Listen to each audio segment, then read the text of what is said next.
या छाडू माझं नाव राजेंद्र सुरेश जंगम. मी वयाच्या 10व्या वर्षी लक्ष्मीमोडला आलो आहे.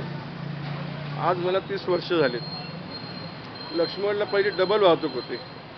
आता कालांतराने ट्रॅफिक वाढल्यामुळे आता सिंगल झाली तरी लोकांना ट्रॅफिक जामचा काय जामच असते. म्हणजे पहिल्यापेक्षाही आता जास्त प्रमाणात वाहतूक वाढलेली आहे. त्याच्यामुळे काय आलं आहे की आज लोकांना म्हणजे की इथं जी हवा आहे ती हवा पहिल्यासारखी राहिलेली नाही आहे. आता छोटे मोठे मसाला एलर्जी वगैरे म्हणजे सर्दी वगैरे असे आजार होतात. दवाखान्यात गेलं तर डॉक्टरांनी म्हणतो की तुम्हाला एलर्जीचा त्रास आहे, काय धूळ गेली तुमच्या नाकात तोंडात म्हणून तुम्हाला एलर्जी त्रास असं सांगतात.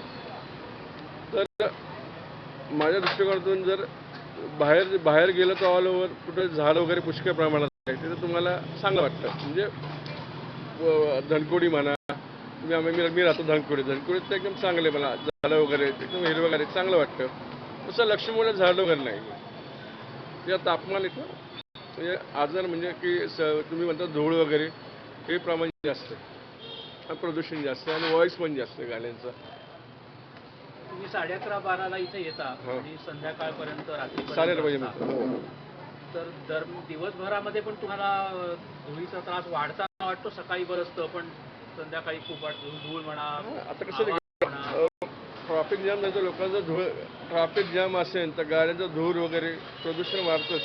आणि इथं चौकात काय होतं इथं प्रदूषण खूप वाढतं. गाड्या ट्रॅफिक जाम झाली का खूप म्हणजे धूर तर देणारच.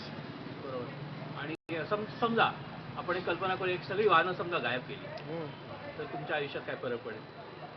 तर लोकांचे छोटे मोठे आजार तर बरे होतीलच आणि लोकांना चांगला बेटर लाईफ भेटेल.